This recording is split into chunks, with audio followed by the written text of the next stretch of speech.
Accountants இந்த வீடியோவில் என்ன பார்க்க போகிறோன்னா time of supply related to services. இதை சொல்கிறது வந்து section 13 of Cgst act, time of supply of the services. இதில் வந்து நிறையா சப்செக்ஷன்ஸ் இருக்குது, ஒவ்வொன்றா பார்க்கலாம். Section 13 subsections 1. இந்த லைபிலிட்டி எப்போ உங்களுக்கு அரைஸ் ஆகுதுன்னா இந்த செக்ஷனில் சொல்லியிருப்பாங்களே அதுபடி நீங்கள் டைம் ஆஃப் சப்ளை கண்டுபிடிக்கணும். அந்த டைம் ஆஃப் சப்ளை அப்போ தான் உங்கள் லைபிலிட்டி டு பே டேக்ஸ் வந்து ஸ்டார்ட் ஆகுது. நெக்ஸ்ட்டு சப்செக்ஷன் 2 என்ன சொல்லுதுன்னா, இது வந்து time of supply related to forward charge for services. அது வந்து 3 டேட் இருக்கும், அதில் எது இயர்லியாக இருக்கோ அதை எடுத்துக்கணும். 3 டேட்னால் 2 டேட் தான் இருக்கும். 3 இருக்குது, அது டேட் 3 இருக்கா, ஆனால் ஆக்சுவலாக 2 தான் இருக்கும். எப்படின்னு பார்த்துட்டிங்கன்னா, இப்போ வந்து ஃபஸ்ட்டு என்ன சொல்லியிருக்காங்கன்னா ஃபஸ்ட்டு டேட், இப்போ வந்து செக்ஷன் 31 சொன்னதுக்கு முன்னால் இன்வாய்ஸ் வந்து இஷ்யூ பண்ணிட்டீங்களா, அப்போ வந்து அந்த டேட் எடுத்துக்கலாம். அப்படி இஷ்யூ பண்ணலைன்னா date of provisions of services, அதாவது அந்த சர்வீஸ் எப்போ ப்ரொவைட் பண்ணிங்களோ அதை எடுத்துக்கணும். அது ரெண்டில் ஏதோ ஒரு டேட் தான் வரும். அதுக்கப்புறம் நெக்ஸ்ட் என்னதுன்னா date of receipt of payment. இங்கே வந்து ரெசிப்ட் ஆஃப் பேமெண்ட்டுங்கிறது வந்து புக்ஸில் வந்து ரெக்கார்ட் பண்ணியிருப்போம் அல்லது பேங்க்கில் வந்து கிரெடிட் ஆகிருக்கும். இது ரெண்டில் எது இயர்லியாக நடந்திருக்கோ அதை எடுத்துக்கும். மேலே சொல்லியிருக்கிறதுனால அவங்களால ஃபைன் பண்ண முடியலனா the date on which the recipient shows the receipt of the services in his books of account. இங்கே வந்து ரெசிபியன்ட் அவரோட புக்கில் எப்போ இது ரெக்கார்ட் பண்ணுறாரோ அந்த டேட்டை வந்து எடுத்துக்கும். எப்போனா மேலே சொல்லியிருந்தாங்களே அது வந்து டூ நாட் அப்ளை, அது அப்ளை ஆகாதப்போ. இப்போ வந்து அந்த செக்ஷன் 31 வந்து என்ன சொல்லியிருக்காங்க, எந்த டேட்டுக்குள்ளே வந்து இன்வாய்ஸ் வந்து இஷ்யூ பண்ணணும் சொல்லியிருக்காங்க அப்படிங்கிறது வந்து பார்க்கணும். Section 31 tax invoice. Section 31 section 2 என்ன சொல்லுதுன்னா, a registered person supplying taxable services, a registered person taxable supplies வந்து பண்ணுறாரு. அவர் எப்போ இன்வாய்ஸ் ரேஸ் பண்ணியிருக்கோம்னா before or after the provisions of the services. அந்த சர்வீஸ் முடியாததுக்கு முன்னாலேயோ இல்லை அந்த சர்வீஸ் ப்ரொவைட் பண்ணதுக்கப்புறமோ இன்வாய்ஸ் வந்து இஷ்யூ பண்ணலாம். But within a prescribed period, அந்த ப்ரிஸ்கிரைப்டு பீரியட்குள்ளே பண்ணியிருக்கோன்னு சொல்கிறாங்க. அந்த ப்ரிஸ்கிரைப்டு பீரியட் என்னங்கிறத வந்து ரூல் 47 சொல்லுது. நார்மல் கேஸஸில் என்னவாக இருக்கணும், 30 days from the date of supply of services. அதே அந்த சர்வீஸை ப்ரொவைட் பண்ணுறவங்க வந்து insurer, banking company, financial institution including a non banking financial company, அவங்களுக்கு எதுனா 45 daysக்குள்ளே வந்து இன்வாய்ஸ் இஷ்யூ பண்ணால் போதும். Provided further that an insurer or banking company or financial institution including a non banking financial company or a telecom operator or any other class of supplier of service as may be notified by the government on the recommendation of the council. அவங்க என்ன taxable supplies பண்ணாங்கன்னா, taxable supply of service பண்ணாங்கன்னா அதுவும் டிஸ்டிங்ஸ் பர்சன்ஸ்குள்ளே, இது வந்து chapter number 2ல் பார்த்துருப்பீங்க டிஸ்டிங்ஸ் பர்சன்லாம். அந்த டிஸ்டிங் பர்சன்ஸ்குள்ளே என்ன டேக்ஸபிள் டிரான்சாக்ஷன் நடக்குது, அதுவும் யார் யார் தான் insurer, banking company, financial institution including a non banking financial company or a telecom operator, அதுக்கப்புறம் யாராவது கவர்மெண்ட் நோட்டிஃபை பண்ணியிருந்தா அவங்களுக்கு எது டைம் ஆஃப் டியூ டேட் எதுனா, எதுக்கு இன்வாய்ஸ் இஷ்யூ பண்ணுறதுக்கு அவங்களுக்கு எது லாஸ்ட் டைம்னா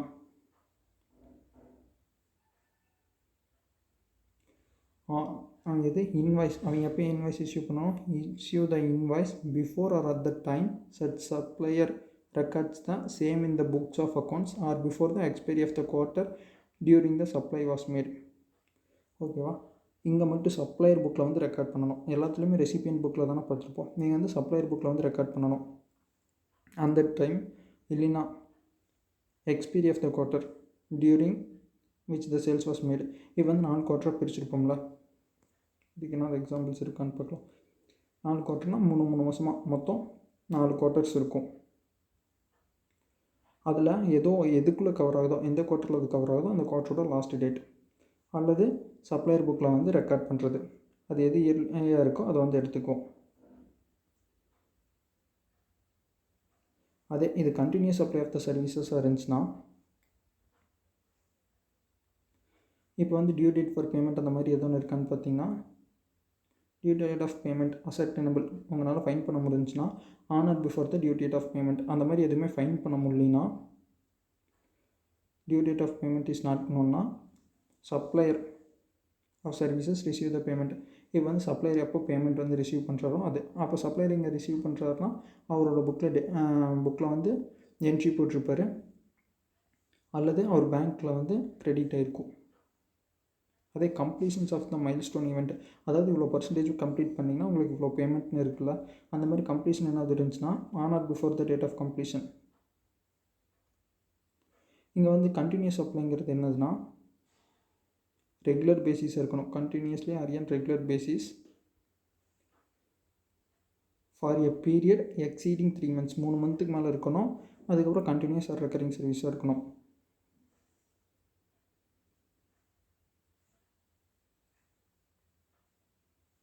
சரி, ஓகே, இதுக்கு ரிலேட்டடான எக்ஸாம்பிள்ஸ் பார்க்கலாம்.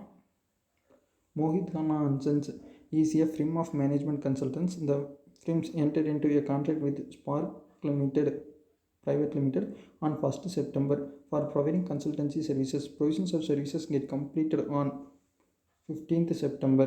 Invoice for the service is issued on 20th September and payment is received on 10th October.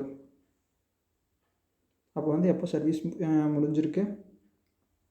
15th September. அப்போ வந்து 15th September ஒரு மாதத்துக்குள்ளே, அதாவது 30 daysக்குள்ளே வந்து இன்வாய்ஸ் இஷ்யூ பண்ணியிருக்கணும். இன்வாய்ஸ் எப்போ இஷ்யூ பண்ணியிருக்காங்க? 20th September. ஸோ 30 daysக்குள்ளேயே பண்ணிட்டாங்க. ஸோ நம்ம இந்த டேட்டாவே எடுத்துக்குவோம். இந்த டேட் இஷ்யூ இன்வாய்ஸ் பண்ண டேட். இது வந்து ஃபஸ்ட்டு. அதுக்கப்புறம் நெக்ஸ்ட்டு வந்து payment is received on 2nd October. இது வந்து செகண்ட். எது இயர்லியராக இருக்குது? 20th September. என்ன ஆன்சர் சொல்லியிருக்காங்கன்னா, since invoice is issued within 30 days from the date of supply of the services, time of supply is the date of issue of invoice, that is 20th September, being early than the date of receipt of payment. பேமெண்ட்டோட date of issue of invoice வந்து இயர்லியாக இருக்கிறனால அதை எடுத்துக்கிறோம். அந்த date என்னென்னு பார்த்துட்டிங்கன்னா that is 20th September. அதே இந்த given above if in the above example invoice is issued on 25th October, service எப்போ ப்ரொவைட் பண்ணியிருக்கோம்? 15th September. இது வந்து 30 daysக்கு மேலே போயிடுச்சா? அப்போ வந்து என்னத்தை எடுத்துக்குவோம்? டேட் ஆஃப் சர்வீஸ் ப்ரொவைடட், அதாவது date of provisions of services. அதுக்கப்புறம் the time of supply will be the date of provisions of services. அது date of provisions of service 15th September, being the early than the date of the receipt of the payment. Receipt of the payment இது 10th October. 15th September தானே இயர்லியாக இருக்குது. So நம்ம அதை தான் time of supply எடுத்துக்கோம். This would be, so yes, the invoice is not issued within the 30 days from the date of supply of services. சரி, okay, மறுபடியும் ஒரு ரிவைஸ் பண்ணிக்கலாம். அதுக்கப்புறம் இதை வந்து நீங்கள் ட்ரை பண்ணுங்கள். நான் சொல்லும் போது இதை நீங்களும் ட்ரை பண்ணுங்கள். ஃபஸ்ட்டு வந்து என்ன ரிவைஸ் பண்ணுறேன்னா, இப்போ வந்து 3 டேட் இருக்குங்க. அது ஃபஸ்ட் அண்ட் டேட் வந்து ஏதோ ஒரு டேட் வரும், தேர்ட் டேட் வந்து அப்படியே இருக்கும், அந்த பேமெண்ட் வந்து அப்படியே இருக்கும். ஃபஸ்ட் அண்ட் வந்து இன்வாய்ஸ் வந்து செக்ஷன் 31 சொல்லியிருக்காங்களா, அதுக்கு முன்னால் இஷ்யூ பண்ணிட்டாங்கன்னா அந்த date of issue of invoice எடுத்துக்கலாம். அப்படி இஷ்யூ பண்ணலையா, அந்த சர்வீஸ் எப்போ ப்ரொவைட் பண்ணுவோம், ப்ரொவிஷன்ஸ் ஆஃப் சர்வீசஸ் வந்து எடுத்துக்குவோம். Date of provisions of such service. அப்போ வந்து இங்கே செக்ஷன் 31 என்ன சொல்கிறாங்கன்னா, நார்மலாக வந்து 30 daysக்குள்ளே அந்த சர்வீஸ் ப்ரொவைட் பண்ணி 30 daysக்குள்ளே வந்து நீங்கள் இன்வாய்ஸ் இஷ்யூ பண்ணியிருக்கணும். அதே insurer, banking company, financial institution including non banking financial institution அவங்களுக்கெல்லாம் வந்து 45 daysக்குள்ளே வந்து அந்த சர்வீஸ் ப்ரொவைட் பண்ணி 45 daysக்குள்ளே வந்து இன்வாய்ஸ் வந்து இஷ்யூ பண்ணணும்.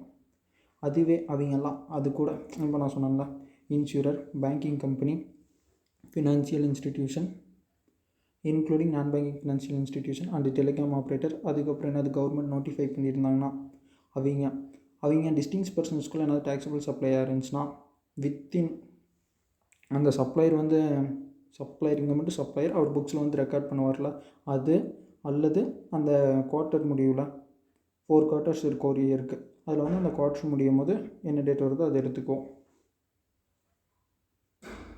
அதில் வந்து எது இயர்லியர் இருக்கோ அதுக்குள்ளே இன்வாய்ஸ் வந்து இஷ்யூ பண்ணியிருக்கணும். அதே கண்டினியூஸ் சப்ளையாக இருந்துச்சுன்னா, இப்போ வந்து டியூ டேட் ஃபார் பேமெண்ட் வந்து உங்களால் ஃபைன் பண்ண முடிஞ்சுன்னா அந்த டியூ டேட் ஃபார் பேமெண்ட் அதுக்குள்ளே வந்து இன்வாய்ஸ் இஷ்யூ பண்ணியிருக்கணும். அப்படி வந்து உங்களால் ஃபைன் பண்ண முடியலன்னா சப்ளையர் வந்து எப்போ பேமெண்ட் ரிசீவ் பண்ணுறாரோ அதுக்குள்ளே இன்வாய்ஸ் வந்து இஷ்யூ பண்ணியிருக்கணும். அதுவே ஒரு கம்ப்ளீஷன்ஸ் இவ்வளோ பர்சன்டேஜ் கம்ப்ளீட் பண்ணிட்டாங்க, அப்படி அந்த கம்ப்ளீஷன்ஸை பொறுத்து இருக்குன்னா அந்த கம்ப்ளீட் பண்ணுறதுக்குள்ளே அந்த கம்ப்ளீட் பண்ணியிருப்போம்ல அதுக்குள்ளே இல்லைன்னா அப்போது இன்வாய்ஸ் வந்து இஷ்யூ பண்ணியிருக்கணும். அதுவே ஒரு கான்ட்ராக்ட் இருக்குது, அந்த கான்ட்ராக்ட் வந்து சீஸ் பண்ணுறோம், அதாவது ஸ்டாப் பண்ணுறோம் இனி வேணான்ட்டு. அப்படி இருந்துச்சுன்னா பாதி முடிஞ்சிருக்கு, பாதி முடியாததுக்கு முன்னால் அதை வந்து ஸ்டாப் பண்ணுறோம். அப்போ வந்து பாதி முடிஞ்சதுக்கு வந்து எப்போ இன்வாய்ஸ் ரைஸ் பண்ணணும்னா அந்த கான்ட்ராக்ட் வந்து சீஸ் பண்ணுறோம்ல, கேன்சல் பண்ணுறோம்னா அதுக்கு முன்னாடி இன்வாய்ஸ் வந்து இஷ்யூ பண்ணியிருக்கணும். சரி, ஓகே. இப்போ வந்து illustration 5 வந்து பார்க்கலாம். நீங்களும் அப்படியே ஆன்சர் பண்ண ட்ரை பண்ணுங்கள். Determine the time of supply from the following particulars. First வந்து 6th May. இது என்னது? Booking of conventional hall, sum agreed 15,000, advance of 3,000 received. இங்கே வந்து பேமெண்ட்டுக்கு இந்த 3,000 எக்ஸ்டென்ட்டுக்கு வந்து இது எடுத்துக்குவோம். எதுக்கு மட்டும் அட்வான்ஸ் எடுத்துக்க மாட்டோம்னா supply of goods under forward charge other than composition dealer.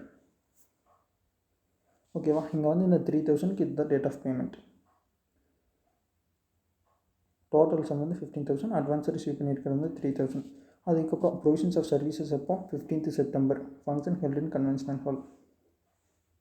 அதுக்கப்புறம் 27th October tax invoice issued for 15,000. Within 30 daysக்குள்ளே பண்ணியிருக்காங்களான்னு பார்க்கணும். 15th September இல்லை பண்ணல. ஸோ இதைத்தான் நம்ம டைமாக எடுத்துக்குவோம். அதுக்கப்புறம் இண்டிகேட்டிங் த பேலன்ஸ் 12,000 பேயபிள். அந்த 12,000ஓட பேமெண்ட் எப்போ? 27 October. இந்த 15,000க்கு எவ்வளோ? 6th May. இப்போ வந்து இதை ரெண்டாக பிரிச்சுக்கணும். இந்த 3,000க்கு தனியாக, இங்கே இருக்கிற ரிமைனிங் 12,000க்கு வந்து தனியாக பேமெண்ட் வந்து இந்த டேட் வருது. இது வந்து 6th May வந்து இதுக்கு. அதுக்கப்புறம் இதுக்கு வந்து 27 October. ஆனால் ப்ரொவிஷன் ஆஃப் சர்வீசஸ் ஒரே டேட் தான், 15th September. இது ரெண்டில் எது இயர் இருக்குது? அப்போ வந்து 3,000க்கு வந்து 6th May. அப்போ வந்து மறுபடியும் இன்னும் ரெண்டு இருக்கலாம். அந்த 12,000க்கு எதுன்னு பார்க்கணும். பேமெண்ட் வந்து 27 October. அதுக்கப்புறம் சர்வீஸ் எப்போ ஆக்சுவலாக ப்ரொவைட் பண்ணியிருக்காங்க? 15th September. ஏன் இங்கே சர்வீஸ் ப்ரொவைட் பண்ணுறது எடுத்துக்கிட்டோன்னா டேட் ஆஃப் இன்வாய்ஸ் எடுத்துக்காமல் இன்வாய்ஸ் வந்து 30 daysக்கு அப்புறம் தான் பண்ணியிருக்காங்க.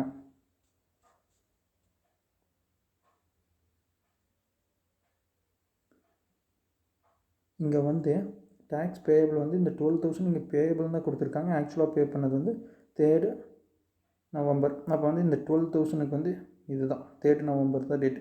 அப்போ வந்து 12,000 எதுன்னு டேட்னா அந்த 15th September. அதுக்கப்புறம் 3rd November எது இயர்லியாக இருக்குதுன்னு பார்க்கணும். 15th September. ஸோ அதுதான் time of supply.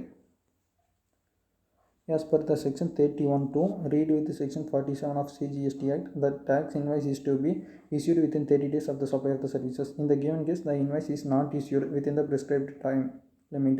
As per section 13(12)(b), in a case where the invoice is not issued within the prescribed time, the time of supply of services is the date of provisions of services or the receipt of payment, whichever is earlier. Therefore, the time of supply of services to the extent of 3,000 is 6th May, as the date of the payment of 3,000 is earlier than the date of provisions of services. நீங்கள் அதை அப்படியே தியரியாக எழுதுறீங்க. என்னென்ன நம்ம புரிஞ்சுக்கிட்டோமோ அதை வந்து அப்படியே தியரியாக எழுதுகிறோம். அதுக்கப்புறம் remaining time of supply of services to the extent of the balance 12,000 is 15th September, which is the date of the provisions of the services. Illustration 6. Investigation shows that ABC and Co. carried out services of cleaning and repairs of the tanks in an apartment complex, for which the apartment owners association shows a payment in cash on 4th April. ஓகேவா? அவங்க எப்போ show பண்ணுறாங்க? 4th April தான் payment அப்படின்னு சொல்கிறாங்க apartment owners. Apartment owners வந்து இங்கே யார்? ரெசிபியன்ட். இவங்க தான் சப்ளையர். ஏபிசி அண்ட் கோ தான் சப்ளையர், இவங்க வந்து ரெசிபியன்ட். ஓகேவா? அதுக்கப்புறம் to them against of his descriptions the date of the work and are not clear. Date of ஒர்க்னால் அந்த சர்வீஸ் எப்போ ப்ரொவைட் பண்ணாங்களோ அது வந்து கிளியராக இல்லை. From the records of the ABC and co. ABC and co do not issue any invoice issue பண்ணலாம். Or enter the payment in the books of accounts. அப்படி எதுவுமே பண்ணல. ஏபிசி அக்கௌண்ட்ஸ் வந்து இஷ்யூவும் பண்ணல, இன்வாய்ஸு பேமெண்ட் வந்து ரெக்கார்ட் பண்ணல. இப்போ வந்து மேலே வந்து கிளியராக தெரியலனா ப்ரொவிஷன்ஸ் இது டேட் ஆஃப் பேமெண்ட்டும் தெரில, அதுக்கப்புறம் இன்வாய்ஸும் இஷ்யூ பண்ணல. அப்போ வந்து என்ன பண்ணுவோம்? கீழே சொல்லியிருந்தாங்களா அந்த ரெசிபியன்ட் புக்கில் எப்போ என்ட்ரி பண்ணியிருக்காரோ அதை தான் எடுத்துக்குவோம். அப்போ வந்து அவர் எப்போ ரெக்கார்ட் பண்ணியிருக்காரு? 4th April.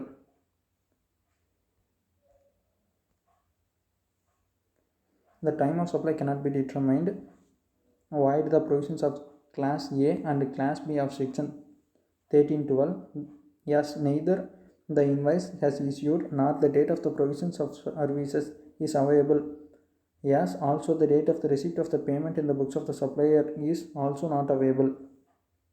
Therefore, the time of supply will be determined void Class C of Section 13.2, that is, date on which the recipient of services shows receipt of the service in his books of accounts.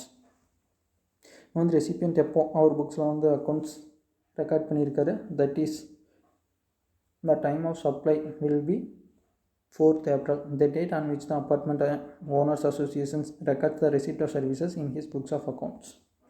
வந்து கீழே ஒன்று கொடுத்துருக்காங்க, இது வந்து answer பண்ணி பார்ப்போம். Determine time of supply of services and date of receipt of payment with the help of the informations provided below. First வந்து May 4 supplier, இங்கே வந்து சப்ளைங்கிறது யார், Tripti Enterprise provided services taxable under forward charge, ஓகேவா, to the Parminder Constructions Limited. இவங்க யார், recipient. Parminder Constructions Limited issues invoice for the services. Service எப்போ provide பண்ணுறாங்க, மே 4. அப்போ வந்து வித்தின் 30 daysக்குள்ளே வந்து இன்வாய்ஸ் இஷ்யூ பண்ணுறாங்க. So date of issue of invoice எடுத்துக்குவோம். Permitted Constructions Limited issues a check and records payment in his books of accounts. நம்ம வந்து என்ன பண்ணுவோம், பேமெண்ட் இஸ் டெபிட்டட், இங்கே வந்து நம்ம சப்ளையர் தான் பார்ப்போம். Payment is debited from the bank account of the Permitted Constructions Limited. Payment is credited in the bank account of the Tripti enterprise. இதுதான் எடுத்துக்கோம். விச் எவர் இஸ் இயர்லியர் தான் பேமெண்ட் எடுத்துக்கோம். இங்கே வந்து பேமெண்ட் என்னது June 1 வந்து இருக்குது. அப்போ June 1 அல்லது May 4, June 1 அல்லது சர்வீஸ் ப்ரொவைட் பண்ணது எடுத்துக்க மாட்டோம், இன்வாய்ஸ் இஷ்யூ பண்ணதான். ஏன்னா வித்தின் ப்ரிஸ்கிரைப்டு டைம் 30 daysக்குள்ள வந்து இன்வாய்ஸ் இஷ்யூ பண்ணியிருக்காங்க. ஸோ May 12 தான் ஆன்சர்.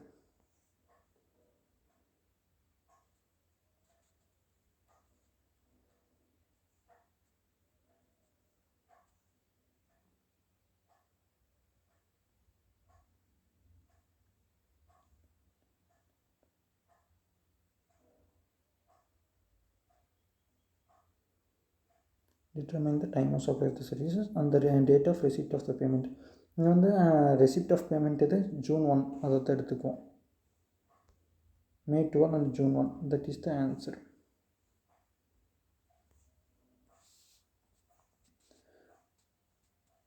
அதே மாதிரி இங்கே வந்து 1000s வரைக்கும், அப் டு 1000 வரைக்கும் பேமெண்ட் எக்ஸஸாக வாங்கலாம். பேமெண்ட் எதுக்கு எக்ஸஸாக வாங்கினா, இன்வாய்ஸில் கொடுத்துருக்குல்ல அந்த வேல்யூவோட அமௌண்ட் வந்து எக்ஸஸாக வாங்கினோமா, சப்ளையர் நினச்சார்னா அதுக்கு தனியாக இன்வாய்ஸ் இஷ்யூ பண்ணுவார்ல, அதை தான் டைம் ஆஃப் சப்ளையாக எடுத்துக்கலாம்.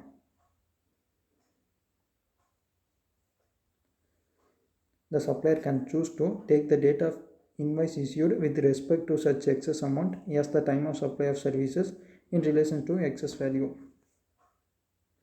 When a telephone company receives 5,000 against an invoice of 4,800, 4,800க்கு பதிலாக 5,000 வாங்கிட்டார். அப்போ வந்து 200 தானே, அப் டு 1000 அதுக்குள்ளே தானே இருக்குது. ஸோ அந்த excess amount 200 can be adjusted against the next invoice. The company has the options to take date of the next invoice as the time of supply of services in relation to the amount of 200 received in excess of against earlier invoice of 4,800.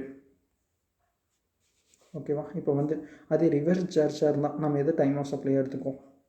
இதுக்கு வந்து குட்ஸாக இருந்தால் 3 date வரும், receipt of goods.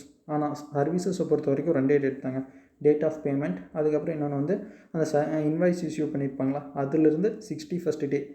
இங்கே வந்து date immediately following 60 daysன்னு இருக்குது. So 61st டே அதை தான் எடுத்துக்குவோம். டேட் ஆஃப் பேமெண்ட்டுங்கிறது இங்கே என்னென்னா, ரெசிபியண்ட்டோட புக்கில் ரெக்கார்ட் பண்ணதோ, recorded in the books of accounts of the recipient of the services or அவரோட பேங்க்கில் வந்து டெபிட் ஆகிருக்கணும். ஏன்னா ரெசிபியண்ட் பணம் கொடுப்பாரு, அப்போ வந்து பேங்க் என்ன பண்ணுவாங்க, அதை டெபிட் பண்ணிடுவாங்க. Date on which the payment is debited from the recipient bank account, எது இயர்லியராக இருக்கோ அதை வந்து எடுத்துக்குவோம். அதே import of services between the associated என்டர்பிரைஸ்னால் எதை எடுத்துக்கோன்னு பாருங்கள். received from the associated enterprise located outside India, the time of supply will be the date of payment of the services or the date of entry of the services in the books of accounts of the recipient, whichever is earlier. ஆக்சுவலாக payment எப்போ இல்லை recipient புக்கில் வந்து எப்போ record பண்ணுறோம், எது இயர்லியராக இருக்கோ அதை எடுத்துக்குவோம். எப்போனா associated enterprises located outside India.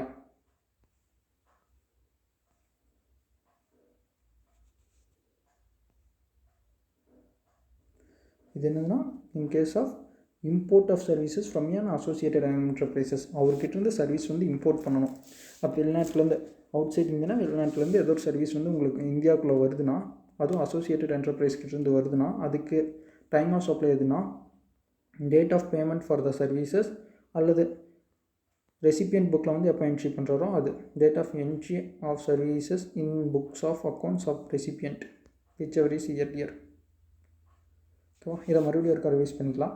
First வந்து ஆர்சிஎம்மில் கவர் ஆகுதுன்னா சர்வீஸ் ரிலேட்டடாக 2 டேட்டு எடுத்துக்கும். என்ன டேட்டு? பேமெண்ட் ரிசீவ் ஆகிறது. அதுக்கப்புறம் இன்னொன்று வந்து இன்வாய்ஸ் இஷ்யூ பண்ணது வந்து 61st டே.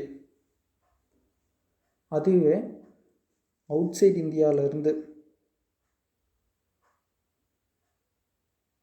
இம்போர்ட் பண்ணுறோம். அவுட் சைட் இந்தியாவிலேருந்து அவுட் சைட் இந்தியானால அது இம்போர்ட் தானே, அங்கேருந்து ஏதோ நீங்கள் வந்தாலும் அது இம்போர்ட் தான்.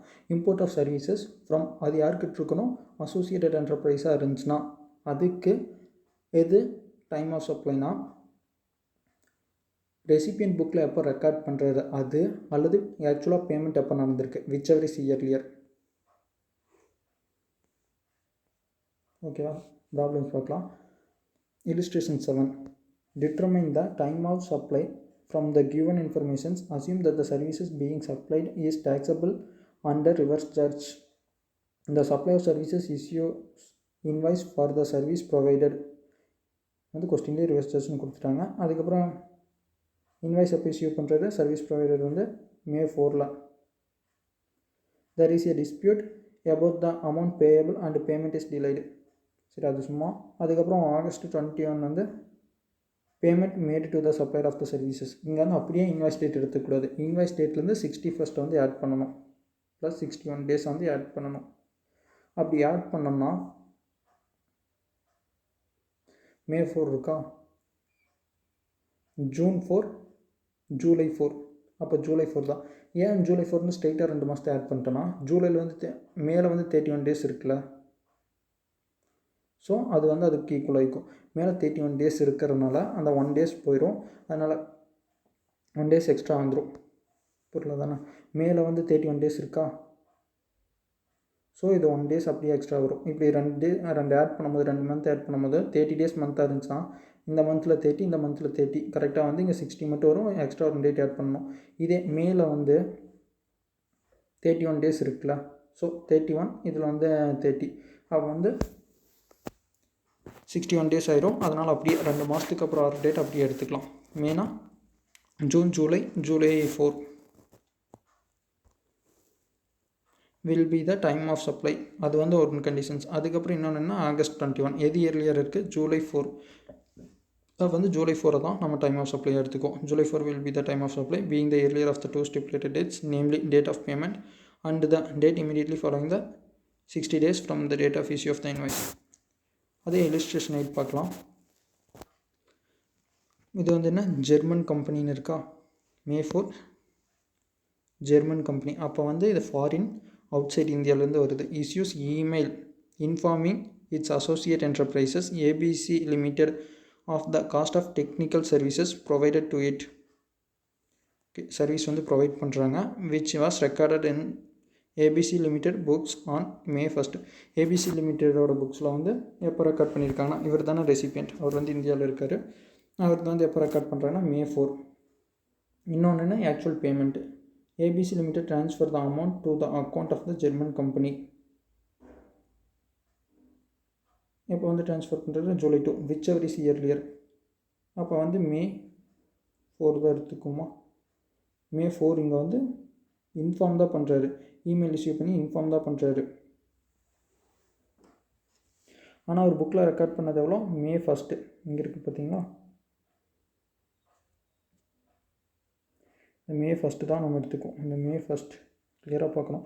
ஏன்னா ரெசிபியன்ட் புக்கில் எப்போ ரெக்கார்ட் பண்ணாரோ அதுக்கப்புறம் பேமெண்ட் எப்போ, அது ரெண்டு தானே, அது ரெண்டில் எது இயர்லியராக இருக்கோ அதை எடுத்துக்கணும். Here May 1st will be the time of supply, being the earlier of the two stipulated dates, date of entry in the books of the accounts of the recipient of the supply, or the date of payment in terms of the second provision of the section 13 subsection 3.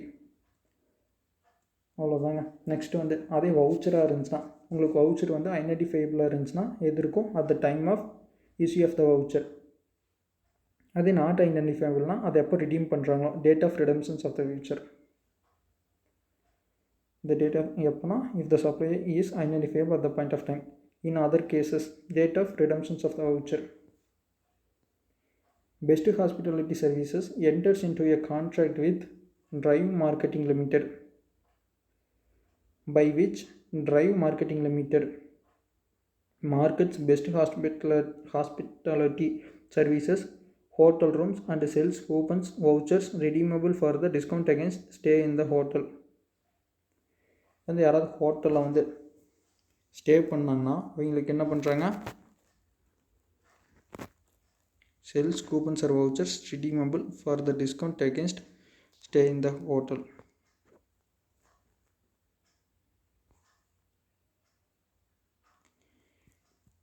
மறுபடியும் ஒரு question படித்து பார்க்கலாம். Best hospitality services enters into agreement with drive marketing limited, by which drive marketing limited markets best hospitality services, hotel rooms, and sells coupons or vouchers redeemable for a discount against stay in the hotel. As the supply against which the voucher can be redeemable is identifiable, the supply of the voucher will be the date of the issue. இங்கே வந்து எதுக்கு அந்த voucher issue பண்ணுறாங்கன்னு தெரிஞ்ச நேரத்துக்கு, so அந்த date of issue of the வவுச்சரை தான் நம்ம டைம் ஆஃப் சப்ளை எடுத்துக்குவோம்.